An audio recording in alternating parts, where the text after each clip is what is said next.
Let me take you back, not to a memory, but to a moment you've likely lived.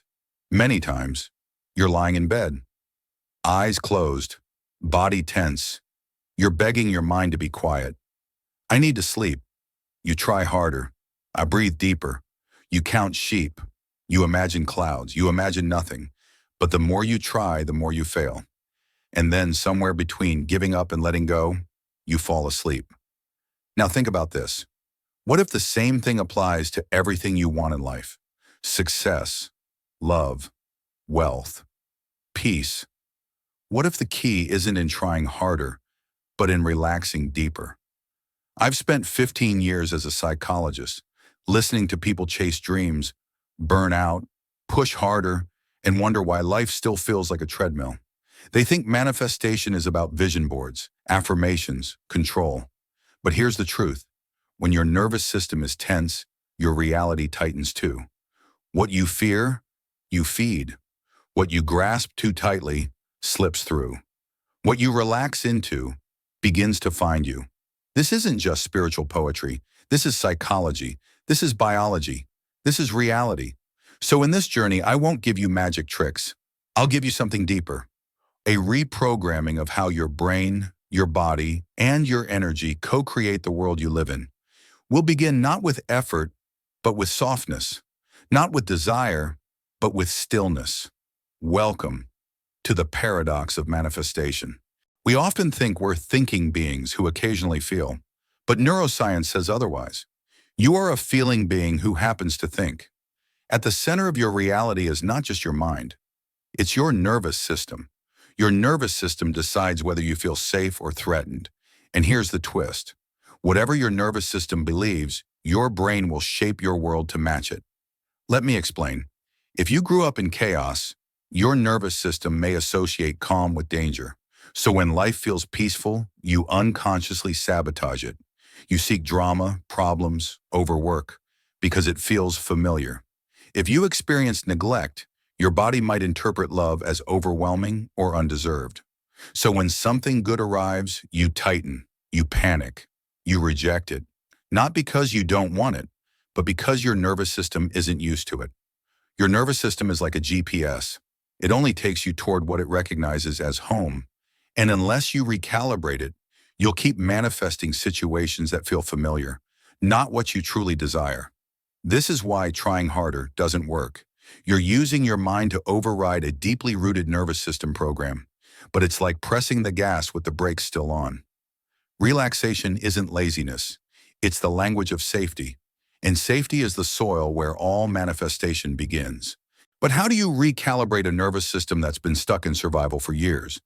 How do you teach your body that peace isn't a threat, that pleasure doesn't lead to pain, and that stillness isn't dangerous? In part 2, we'll step into the world of neuroplasticity and uncover how your brain can rewire itself to receive. Have you ever wondered why the same patterns keep repeating in your life? You attract the same kind of partners. You sabotage opportunities right before success. You almost get what you want, but it always slips through your fingers. This isn't bad luck, it's neuroplasticity at work. Neuroplasticity is your brain's ability to rewire itself based on experience, emotion, and repetition. It's not a one-time setting. It's a living map, and that map was largely drawn in your childhood. If you learned that safety meant being invisible, your brain wired itself to shrink. If love was inconsistent, your brain wired itself to chase, never rest. And here's the catch. Your brain doesn't seek what feels good. It seeks what feels familiar, even if that's pain. The good news? You can rewire that brain. But here's the paradox. You don't rewire the brain by forcing it. You rewire it by making it feel safe to change. Relaxation is the switch. Slowness is the medicine. Presence is the rewiring tool. When you slow down, when you feel the breath, when you sit in stillness without running away, you teach your nervous system a new language.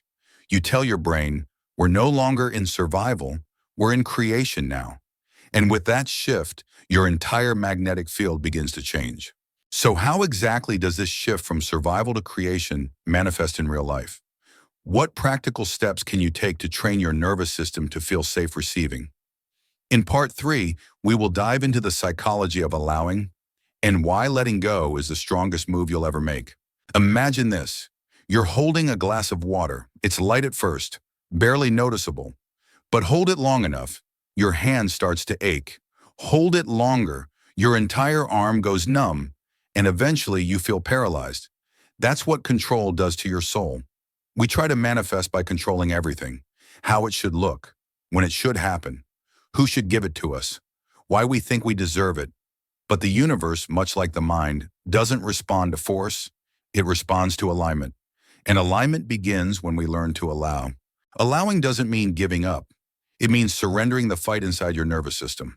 It means trusting that not everything needs your constant grip. And it means believing that you don't have to earn your desires through suffering. When you relax, you step out of a place of lack and enter the space of wholeness. That's when manifestation becomes effortless. Not because you stopped caring, but because you stopped resisting. Letting go is not weakness, it's the final strength. It's choosing to trust a rhythm larger than your ego. It's dancing with the unknown and still feeling safe. This is not philosophy, it's nervous system science. The moment you stop clenching, your brain begins to receive, your body begins to heal, and life begins to flow through you, instead of always needing to be pushed by you. So if allowing is a nervous system skill, how do we train ourselves to live from that space of trust? In part 4, we'll explore the most powerful inner shift of all, from tension to trust. We'll look at real tools, mental, emotional, and physiological, to help you stop chasing your desires and start receiving them. You might think trust is a mindset, that it's about thinking positively or about repeating affirmations. But no, trust is deeper than thought. It's a physical feeling, a body state. And if your body has been stuck in survival for too long, it simply can't feel safe enough to believe. Here's the truth most people never hear. You don't manifest through your mind alone. You manifest through your nervous system. And if your nervous system is constantly bracing for attack, you'll reject the very thing you say you want. This is why you might push love away, sabotage money opportunities, or never feel at peace, even when things are finally going well. How to shift from tension to trust? 1. Regulate before you visualize. Don't start with vision boards, start with your vagus nerve. Before visualizing your dream life, you must create inner safety. Breathe deeply. Exhale longer than you inhale. Human. Chant. Touch your chest. These are not spiritual tricks. They are neuroscience tools. 2. Micro surrenders. You don't have to surrender your whole life. Just this moment. Let go of needing to know how. Let go of needing it now. Just 1% more trust. That's all you need. 3. Repairing trust with yourself. Every time you keep a promise to yourself, you rebuild inner safety. Your nervous system listens. Each time you rest when tired, say no when overwhelmed, or breathe through discomfort. You teach your body, I've got you. 4. Play with uncertainty. Not knowing is not danger, it's just unfamiliar. Let yourself walk without a map. Try something small and uncertain. Say, I trust that clarity will come later. 5. Reframe the wait. Waiting is not punishment, it's preparation. Every delay is data.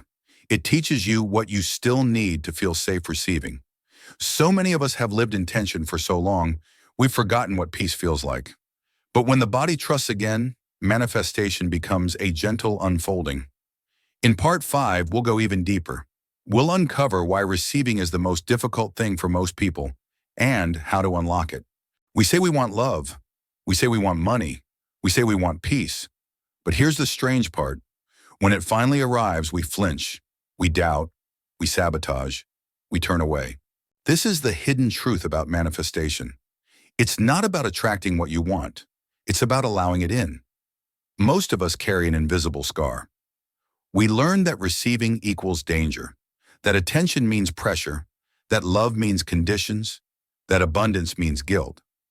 So we survive by doing, earning, proving, and we reject anything that feels too easy, too generous. Because somewhere deep inside, we believe, I am not worthy unless I struggle. The nervous system only allows what it associates with safety. You won't receive peace if your body doesn't feel safe without chaos. You won't allow love if love feels like control. You won't let money in if money equals danger in your family history. Your body has to unlearn.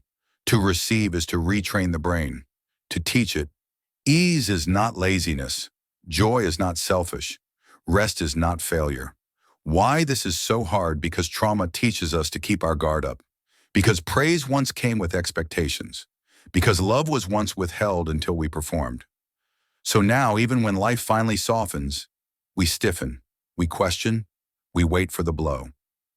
Healing practice, receiving without earning. English. Every day, take something in without earning it. Let someone compliment you. Don't deflect. Let a moment of joy in, without guilt. Let your body soften, without justification. Each time you do this, you break the belief that you have to fight for everything. It's not the universe that's slow. It's not that your dream is far away. It's that your body might still be afraid of joy. In part 6, we will uncover why even the most beautiful desires can trigger fear and how to gently untie the knots within. There's a strange phenomenon that psychologists often encounter. People who finally experience success, love, or peace often report an overwhelming sense of dread, a hidden anxiety, a fear that something bad is about to happen. The brain, conditioned by past trauma, doesn't associate joy with safety. In fact, for many people, happiness triggers the fight or flight system. Maybe every time you were happy as a child, something bad happened afterward. Maybe you were taught to be careful when things are too good. Maybe joy became a signal for the storm. So when joy arrives, the body panics. So what happens? We subconsciously create drama, conflict, or distraction. We procrastinate, pick fights, doubt blessings, all to return to the familiar emotional state. Because the brain prefers the known misery over unknown peace. Imagine someone who's been in survival mode for decades. Then one day life softens. Love appears. Instead of peace, they feel exposed, vulnerable, afraid. They might think, something is wrong. But what's really happening is, joy is unfamiliar. You must train your body to feel safe in joy. Start small. Sit in silence when something good happens. Breathe into the moment. Say, it's safe to feel this. I don't have to run. Let joy last a little longer each time. Joy is not a trick. It's not a test. Joy is home, and I belong here. So often we pray for a life that feels light and beautiful. But when it arrives, we brace for pain. In part 7, we'll go deeper into the nervous system of worthiness, why we believe we must suffer to deserve, and how to relax into receiving without guilt. It's a quiet belief, one that you don't say out loud, one that hides behind every rejection, every sabotage, every delay. I am not enough. I don't deserve it. I haven't suffered enough to earn peace. The neurobiology of deserving. When your nervous system is wired in survival, your brain learns to associate effort with safety. You were taught that struggle equals value, that if something came easily, it wasn't earned, and therefore not safe. So when ease shows up, your body rejects it. Client story, I'm always waiting for the other shoe to drop. I once had a client who cried after getting promoted. Not out of joy, but fear. She whispered, something bad is going to happen now, right? Her body couldn't tolerate good news because her nervous system was addicted to tension. The loop of unworthiness. You ask for abundance, but when it arrives, your body flinches. You chase love, but when someone offers it freely, you sabotage it. Why? Because receiving requires nervous system safety. Without it, even your dreams will feel like threats. Therapy insight, widening the window of receiving. As a therapist, my role is to help clients expand their capacity for good things, not just to get what they want, but to feel safe enough to hold it. This is what healing means, to be able to feel joy without guilt, to let peace stay, to let love not require pain.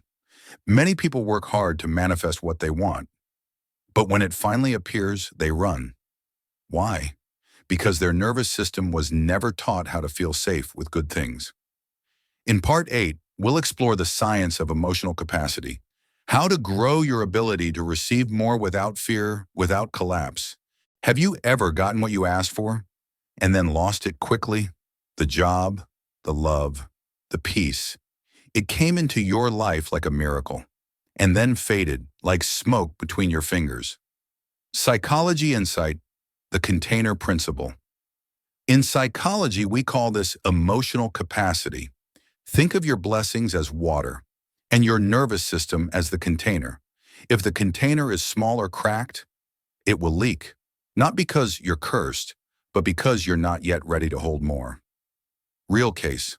Why did I push him away? A man once told me, I met a woman who loved me deeply, but I ruined it. He didn't know why. He wanted love so badly. But when love came, it overwhelmed his system. It felt too good to be true, he whispered. And then I destroyed it before it could leave me first. Regulating for more. Training the body to hold joy. You don't need to fix your life. You need to train your nervous system to hold more goodness. This looks like breathing deeply in moments of peace, letting your body trust safety again, staying present when things are going well, not running away from calm therapy. Tool, goodness tolerance exercises. In therapy, I often assign goodness tolerance practices, small moments of joy that clients let themselves fully feel. No guilt, no fear, no shrinking, like enjoying your coffee without rushing, accepting a compliment without deflecting, sitting in silence without needing to solve anything.